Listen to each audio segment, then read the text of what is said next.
జమ్మూ కాశ్మీర్లో ఇద్దరు ఉగ్రవాదుల ఇండను పేల్చేసింది ఆ రాష్ట్ర ప్రభుత్వం. టెర్రరిస్టులు ఆదిల్ షేక్, ఆసిఫ్ షేక్ రజ్లిద్ ఇండ్లను ఐఈడీ బాంబులతో బ్లాస్ట్ చేశారు. మరోవైపు ఉగ్రవాదుల కోసం భద్రతా బలగాలు జల్లెడపడుతున్నాయి. పహల్గామ్ ఉగ్రవాద దాడిలో పాల్గొన్నారనే ఆరోపణలతో ఇద్దరు స్థానిక ఉగ్రవాదులు ఆదిల్ తోకర్, ఆసిఫ్ షేక్ ఇండ్లను కూల్చేసింది జమ్మూ కాశ్మీర్ అడ్మినిస్ట్రేషన్. వీరిద్దరూ పహల్గామ్లో 26 మంది ప్రాణాలను బలిగొన్న ఘటనలో కీలక నిందితులు. 2018లో అటారీ వాఘా బార్డర్ ద్వారా పాకిస్తాన్ కు చట్టబద్ధంగా ప్రయాణించిన తోకర్ గతేడాది రహస్యంగా జమ్మూ కాశ్మీర్ కు తిరిగి వచ్చే ముందు ఉగ్రవాద శిక్షణ పొందాడని ఆరోపణలు ఉన్నాయి. ఇటీవల దాడిలో పాకిస్తాన్ ఉగ్రవాదులకు అతను గైడ్ గా, లాజిస్టిక్స్ కోఆర్డినేటర్ గా పనిచేశాడని నిఘా వర్గాలు గుర్తించాయి. దీంతో ఇద్దరు ఉగ్రవాదుల ఇండ్లను ధ్వంసం చేసింది ప్రభుత్వం. 2024 అక్టోబర్లో గగన్గిర్ ప్రాంతంలో 6 కూలీలను చంపిన ఈ ఉగ్రమూక ఆ తర్వాత బారాముల్లాలో 2 ఆర్మీ జవాన్లపై కాల్పులు జరిపారు. కశ్మీర్లో స్థానికంగా ఉంటున్న కొందరి సహకారంతోనే ఈ ఉగ్రమూక రెచ్చిపోతోంది. ఆదిల్ హుసేన్ తోకర్, ఆలీబాయ్, హషీం మూసా ఈ ముగ్గురికి పాక్ నుంచే డైరెక్ట్ గా సహాయం అందుతోన్నట్లు తెలుస్తోంది. ఈ ముగ్గురిలో అలీబాయ్, మూసాలు పాక్ జాతీయులే. అక్రమంగా చొరబడి ఇక్కడ విధ్వంసం సృష్టిస్తున్నట్లు గుర్తించారు జమ్మూ కాశ్మీర్ పోలీసులు.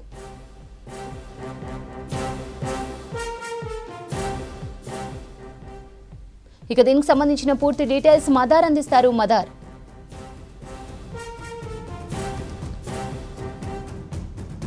ఉగ్రవాదులకు సంబంధించి ఎవరైతే పహల్గామ్ ఉగ్రదాడిలో ఉన్నారో అని అనుమానిస్తున్నారో వారికి సంబంధించినటువంటి ఇండ్లను అయితే ప్రస్తుతానికి జమ్మూ కాశ్మీర్ లోకల్ అడ్మినిస్ట్రేషన్ అయితే కూల్చివేసింది. ఒకటి సౌత్ కాశ్మీర్లో ఉన్నటువంటి ట్రాల్ అనేటువంటి ఏరియాలో ఆసిఫ్కు సంబంధించిన ఇల్లు ఉంది. దాన్ని అక్కడ ఉన్నటువంటి స్థానికంగా ఉన్నటువంటి లోకల్ అడ్మినిస్ట్రేషన్ జమ్మూ కాశ్మీర్ ప్రభుత్వానికి సంబంధించినటువంటి లోకల్ అడ్మినిస్ట్రేషన్ అంతా కూడా ఇద్దరి టెర్రరిస్టులకు సంబంధించినటువంటి ట్రాల్లో ఉన్నటువంటి ఆసిఫ్ నివాసం, మరోవైపు ఆదిల్ తోకర్కి సంబంధించినటువంటి నివాసాన్ని కూడా ఈ ఎర్లీ అవర్స్లో కూల్చివేతలు అనేది కూడా చేశారు. ప్రస్తుతానికైతే చాలా స్ట్రిక్ట్గా యాక్షన్స్ ఉండబోతున్నాయి అనేటువంటి ఇండికేషన్స్ ఎవరైతే స్థానికంగా ఉండి పాక్ ప్రేరేపిత ఉగ్రవాదులకు సహకరిస్తున్నారో వారికి ఒక డైరెక్ట్ మెసేజ్ ఇవ్వాలనేటువంటి దాంతో ఎవరైతే సహకరిస్తున్నారో లేకపోతే ఎవరైతే ఉగ్రవాద దాడుల్లో పాల్గొంటున్నారో వారికి క్లియర్ కట్ మెసేజ్ ఇవ్వాలనేటువంటి తలంపుతోటే ప్రస్తుతానికి ఈ దాడిలో పహల్గామ్ ఉగ్రదాడిలో పాల్గొన్నటువంటి అనుమానితులుగా ఉన్నటువంటి ఇద్దరి నివాసాలనైతే ప్రస్తుతానికి కూల్చివేశారు. ఇదొక స్ట్రాంగ్ మెసేజ్ లాంటిదిగానే మనం భావించాల్సి ఉంటుంది. ఎందుకంటే ఘటనకు సంబంధించి 4 పాక్కు సంబంధించినటువంటి టెర్రరిస్టులు లష్కర్ ఏ తోయిబాకు సంబంధించి టీఆర్ఎఫ్ వాళ్ళకి సంబంధించినటువంటి సంస్థ నుంచి పాల్గొన్నారో వారికి లోకల్స్గా ఉన్నటువంటి ఇద్దరు కూడా సహకరించారు అనేది సమాచారం ఉంది.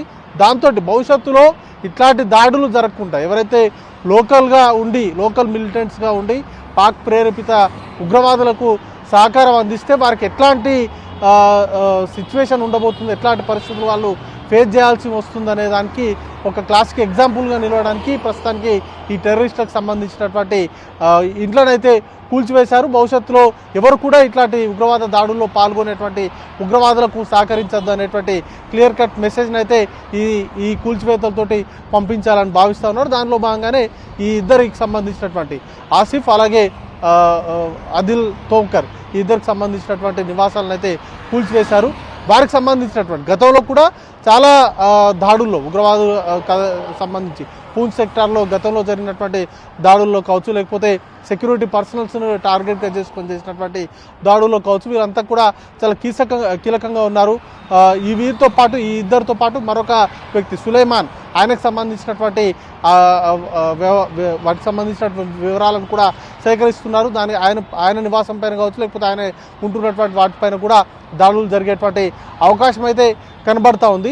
ఇక మరోవైపు కార్డన్ సర్చ్ కూడా పూర్తి స్థాయిలో పోలీసులు చాలా సీరియస్గా నిర్వహిస్తున్నారు. 3 days నుంచి కూడా కార్డన్ సెట్స్ని కొనసాగిస్తున్నారు. బందిపురాలో కూడా పోలీసులకు అలాగే ఇటు టెర్రరిస్టుల మధ్య ఎన్కౌంటర్స్ అనేది కూడా జరుగుతూనే ఉంది. ఉదంపూర్లో కూడా కార్డన్ సెట్స్తో పాటు టెర్రరిస్టులకు పోలీసులకు మధ్య కాల్పులు అయితే కొనసాగుతూ ఉన్నాయి. మొత్తంగా టెర్రరిస్టులను న్యూట్రలైజ్ చేయడమే లక్ష్యంగా వారికి సంబంధించినటువంటి ఆపరేషన్స్ అనేది కూడా ఓవైపు చేస్తూనే మరోవైపు టెర్రరిస్టులకు ఎవరైతే సహకరిస్తున్నారో వారికి సంబంధించినటువంటి ఇండ్లను కూల్చివేసి వారికి సంబంధించినటువంటి ఏ విధంగా భవిష్యత్తులో నష్టం జరుగుతుందనే దానికి ఒక ఎగ్జాంపుల్గా నిలవడానికి మాత్రమే ఈ కూల్చివేతలు జరుగుతున్నట్టుగా మనం భావించాల్సి ఉంటుంది శ్రవంతి.